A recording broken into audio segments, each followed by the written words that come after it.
I was delivering groceries 9 months ago, so the fact that I'm here with CMT doing an interview, the word whirlwind has been overused in my vocabulary lately, but it's very, very accurate. My name is Lily Rose, and my life completely changed this year.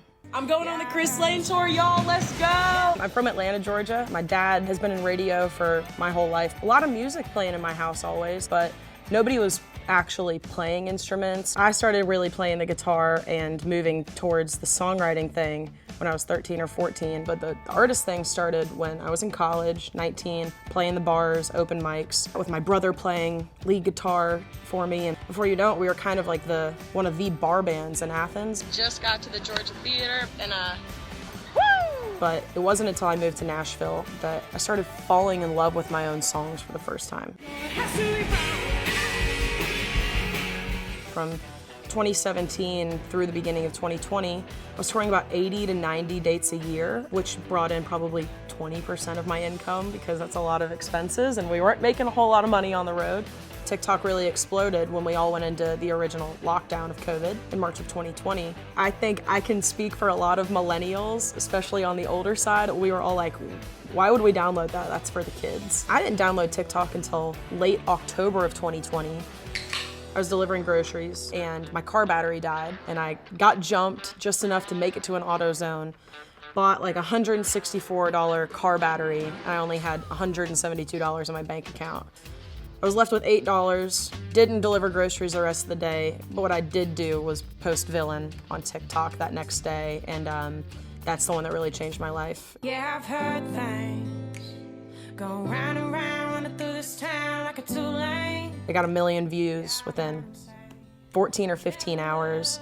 That's when my manager, Rakaya Marshall, called me, was not managing me at the time, and was like, what are you doing? And I was like, I'm at the gym, what are you doing? And she was like, no, have you looked at TikTok? And I looked and it was moving.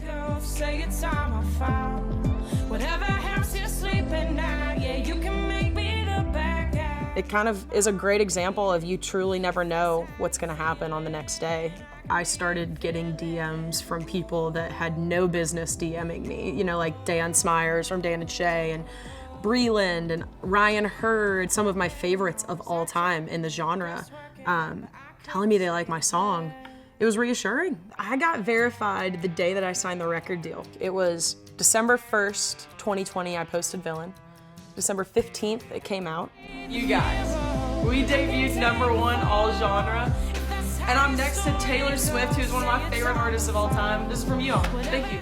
I signed the record deal by January 3rd with Big Loud, Republic Records, and Backblocks Music. Then it got sent to country radio. We just celebrated #1 on the highway after 8 months of it being there. There's a song that I'm obsessed with, and I can't get it out of my head. It definitely seemed overnight for everybody in Nashville and everybody in the world except for my family and my friends and me who have seen me play at empty bars and watched me leave at 11 p.m. to go to work to pay my rent. Back then, there was a lot of tears and a lot of talking to my dad, my mom, and crying on the phone of, why am I not getting these opportunities? And I remember having the realization of myself that if I don't fit into a box, that's probably a good thing because I get to create my own lane.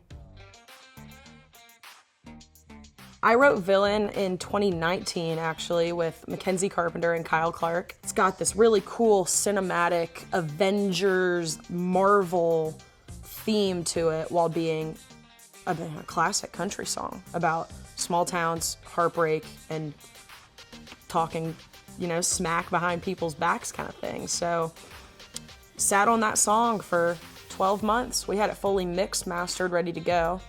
Never released it. Kind of had the gut feeling about that song that it might just be a little bit ahead of its time sonically. It is a very, very heavy pop and cinematic element for a country song. So I'm really happy that it's out right now in 2021, what country music is.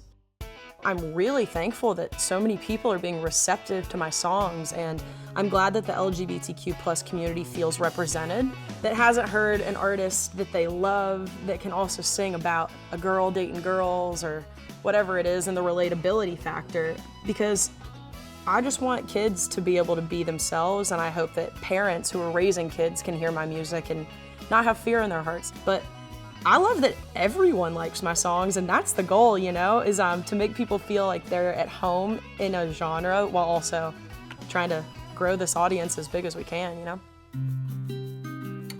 We just put out a music video a couple months ago for my song Overnight Sensation. It's kind of my autobiography about my career. We wrote in 2019, same month as Villain actually, and I wrote it with Lauren Hungate, Matt Morrissey, and Morgan Brock. First time all of us writing together. And I'd had the title in my phone for a little bit, and I said, hey, I've got a song about Nashville just being tough. You can do every single thing right and have the most talent in the world. Doesn't mean you're gonna become Luke Combs. So I said, it would be Overnight Sensation, and I think that the tag would be, I'm an overnight sensation 13 years in the making.